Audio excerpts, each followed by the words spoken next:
Good morning everyone, my name is Tinky Didakanay from SIT 3D. In this video, I will demonstrate on how to create a web-based access control system with role-based access control using PHP and MySQL. This access control system allows users to register and log in access page based on their roles, admin, user, or guest. Admins can manage users, add, edit, or delete.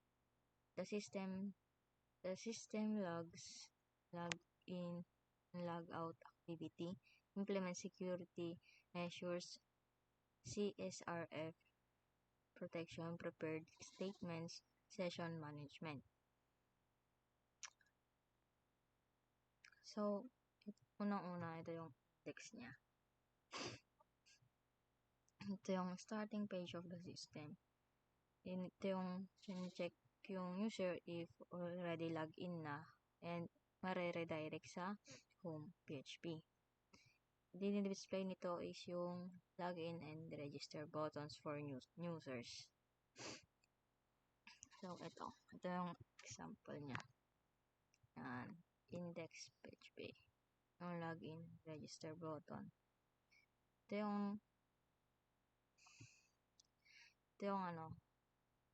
yung start the session. If login, ito yung if login, redirect to home. Yan, PHP. Check if a user session exists and redirects to the home page. Provides links to login and registration page. Ito yung mga to. Ito yung mga link. So, let's demonstrate. Tingnan natin kung may account na tayo. At kung wala pa, gagawa tayo sa register.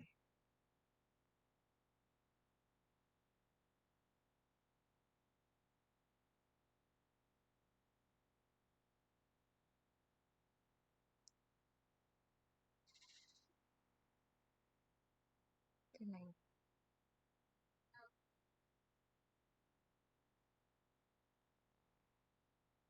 Natin sa access control. Sa users. So, wala pa. Gawa na tayo. Ito muna yung yung giging guess. Register. And ito yung logout natin.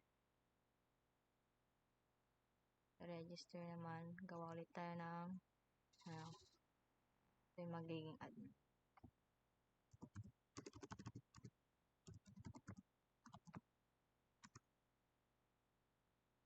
Siyempre guess muna. Kasi papalitan natin yan doon sa may database.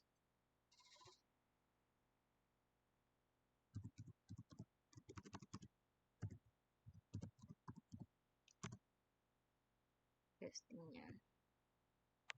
So, palitan na natin dito sa may database.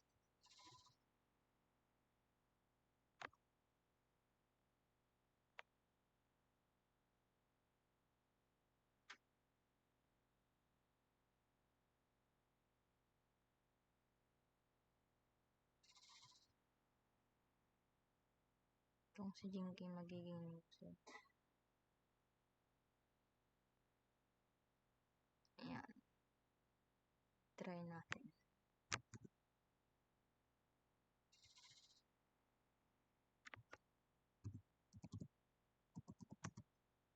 O, yan. Yung new role niya is user. Kasi napalitan sa database. And yung admin.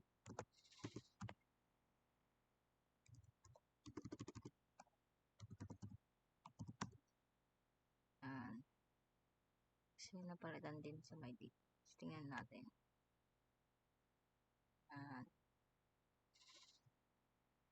And back. Kung madidelete siya, ito yung mawawala din lang ito. Delete natin yung guess. Let's see. Diba mayroon pa? I-refresh natin.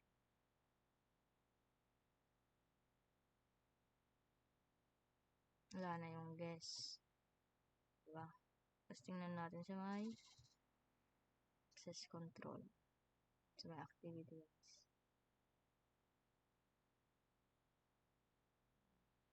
Log out natin to.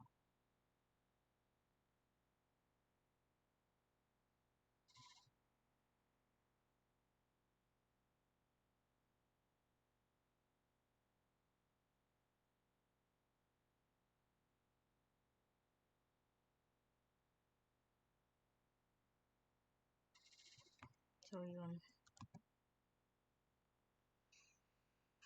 Sa may home,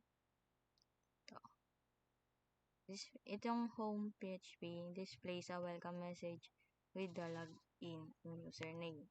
Shows the user role, admin user, admin sees extra options, admin dashboard, and manage users. Dito. Yan. Ito. And ito yung manage users. Yan. Naka-inline CSS siya. And sa may ano naman,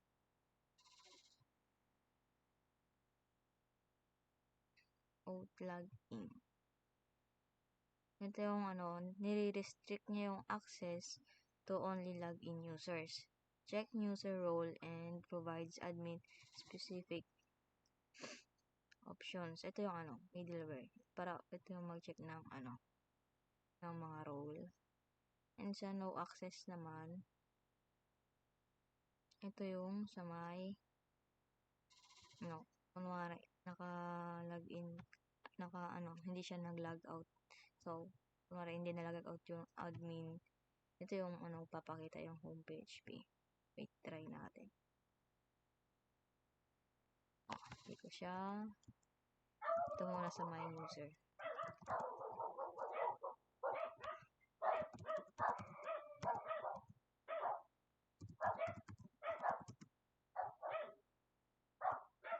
And anoin muna natin sa my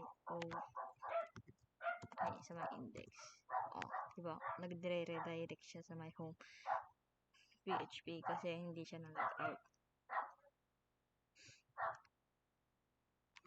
And sa may ano naman dito, sa may HT access, ito yung nag-prevent ng access to sensitive files like HT access and SQL.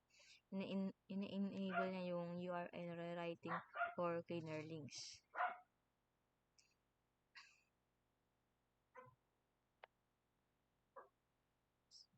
Ito namang ano,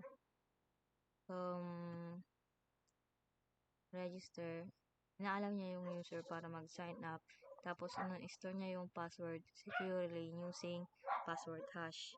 Ito yung ano, hash. Ito yung hash.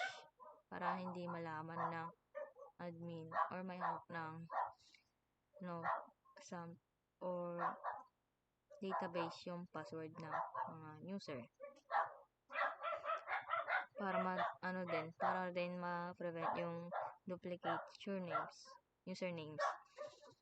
Tapos yung logout naman, yung functionality niya is ends the user session and redirects to index.php.